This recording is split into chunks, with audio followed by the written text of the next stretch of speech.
Assalamualaikum warahmatullahi wabarakatuh dan selamat petang semua. Happy jumpa semua di sini. Okey, untuk hari ini saya nak kongsi amalan terbaik saya di sekolah dan mengenai kajian tindakan yang saya jalankan di sekolah iaitu mengenai teknik table 6 dan 4 beradik untuk bab penyata keuangan bagi subjek prinsip perakaunan. Okey, next. Okay, next. Okey, ini adalah teknik table 6 dan 4 beradik yang saya gunakan. Yang di sebelah kiri kita ini adalah table 6.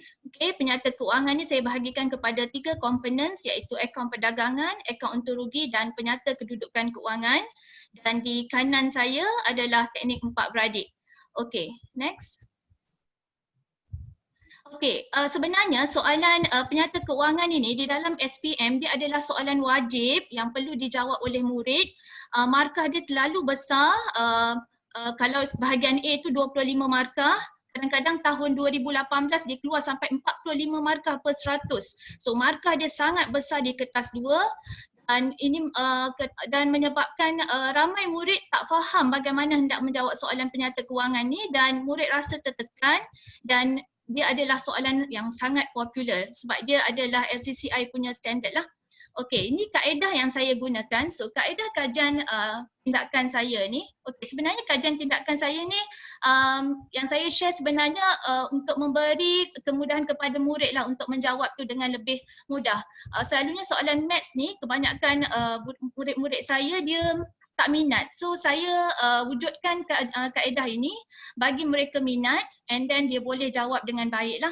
So kaedah kajian saya mulakan dengan soal selidik, kemudian analisis data dan saya buat pretest. Selepas itu saya gunakan kaedah teknik table 6 dahulu sebelum saya masuk yang pelarasan. Teknik table 6 yang pertama ni saya guna untuk penyata keuangan sebelum pelarasan. And then saya buat ujian post test 1. Selepas ujian post test 1 saya teruskan dengan teknik table 6 tapi saya tambah dengan teknik 4 beradik. And then saya buat ujian post test 2. Selepas ujian post test 2 saya wujudkan satu inovatif daripada saya sebab kebetulan MCO dan saya fikir di rumah murid boleh buat latihan ini berulang kali. So saya bangunkan satu perisian di dalam Excel, saya buat satu e-account penyata keuangan. Dan mereka boleh buat berulang kali lah tanpa bantuan guru kerana jawapan telah saya sediakan di situ. And then selepas saya buat soal selidik dan saya analisis data lah. Okay, next. Okey, ini adalah contoh soalan lengkap di dalam SPM. Okay, memang soalan dia sangat mencabar. Okay, yang warna biru itu adalah soalan lengkap yang ada maklumat tambahan dan akaun perdagangan itu adalah contoh jawapan yang betul dan penyata kedudukan keuangan itulah. Panjang kalau tengok dekat situ, dia panjang. So memang sukarlah bagi murid untuk menjawab soalan ni dengan terus. Okay, so next. Okay, inilah yang saya gunakan macam mana nak menjawab soalan ini dengan sistematik. Walaupun mula-mula saya fikir dia lambat tapi bila tengok respon murid di akhirnya selidik saya ramai mengatakan dengan kaedah ini mereka menjawab dengan lebih cepat. Okay, first saya akan meminta murid untuk pindahkan ke dalam akaun perdagangan dahulu di mana dia ada 2 komponen, jualan bersih dan kos jualan. Yang kedua adalah akaun untung rugi dan ketiga adalah penyata kedudukan keuangan. Okay, next.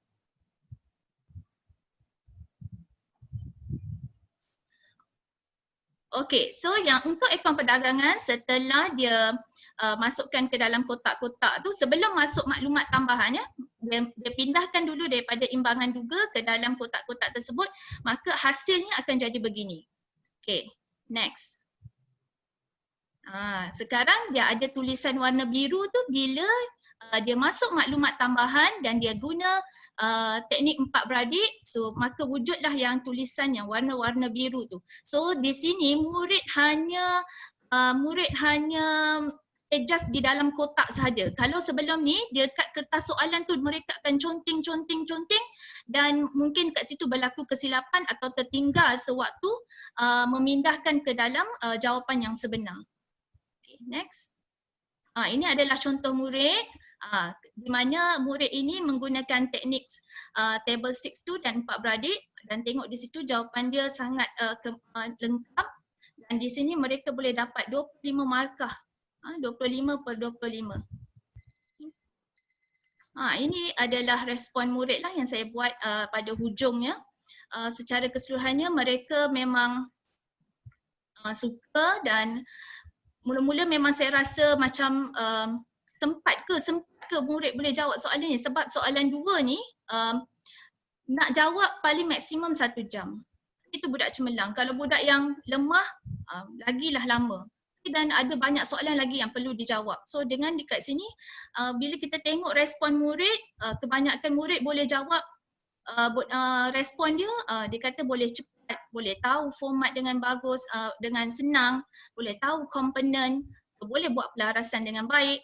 So dekat situ kita nampaklah dia rasa berpuas hatilah, rasa okey lah dengan menggunakan teknik ini. Untuk pengetahuan semua, teknik yang saya gunakan ni dia ada modul. Modul itu direka dengan step by step. Mula dengan akaun perdagangan dahulu. Saya bagi latihan sampai dia mahir tentang akaun perdagangan, barulah saya pergi ke step yang kedua, akaun untung rugi. Dia faham dulu akaun untung rugi, selepas itu saya gabungkan akaun perdagangan dan untung rugi. Step by step sampailah mereka expert untuk buat sampailah pelarasan. Itu sebabnya saya rasa modul itu sangat membantu dengan adanya teknik table 6 dan 4 beradik. Perkongsian daripada saya. Okey, terima kasih Cikgu. Sebenarnya yang ini adalah satu inovasi yang memang cukup menarik, kerana saya pernah dengar mengenai inovasi yang Cikgu buat untuk language ya, untuk bahasa Malaysia, bahasa Inggeris, bahasa Arab, ataupun matematik ataupun sains. Tapi inilah pertama kali yang kita ada satu inovasi dari segi prinsip accounts ya, dan juga ini adalah satu cabaran. Jadi sesuatu yang cikgu kata yang memang very interesting adalah cikgu kata adakah murid sempat nak buat. Jadi pada mulanya ada tak mereka mengambil lebih banyak masa untuk faham cara menggunakan teknik ini, ataupun mereka dari mula telah memastikan mereka boleh siap dalam 1 jam? Okey, waktu pretest yang saya ajar, waktu pretest saya, ujian yang saya buat, kebanyakan murid boleh buat penyata kedudukan keuangan.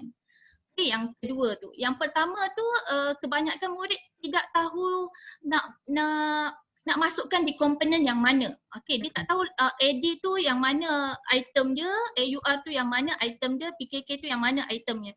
Itu baru di situ, belum masuk maklumat tambahan. Bila dah diajar step by step macam ni, barulah mereka jelas, begini. So saya tunjuklah yang jawapan sebenar, and then macam mana kita nak dapat jawapan macam ni. So saya pecahkan setiap kotak tu. So dia dah jadi rutin kepada murid untuk buat table 6 dan 4 beradik tu sebelum jawab soalan penyata keuangan. Puan N, memang jarang sebenarnya ada akaun buat kajian tindakan inovasi. Bila saya bawa ke benda-benda macam ni ke PPD, ke JPN, mereka akan rasa kebetulan saya buat masuk tahun inovasi tahun 2017. Dan saya terpilih untuk wakil Selangor kebangsaan pada tahun 2018. Mereka pilih saya waktu tersebut adalah kerana akaunnya jarang ada. Jarang, memang jarang, sebab selalunya sains, maths, bahasa Melayu, bahasa Inggeris. Untuk pengetahuan Miss N dan yang lain, kajian ini telah terpilih untuk wakil daerah ke peringkat negeri. Yang tengah berlangsung sekarang lah, saya akan bawa kajian ini untuk wakil sekolah ke peringkat negeri, mewakili daerah. Okey, tahniah cikgu. Memang ini adalah satu yang memang unik ya. Jadi terima kasih cikgu. Kalau saya tahulah bila saya mengajar anak saya pun tak pening kepala. But thank you so much for that.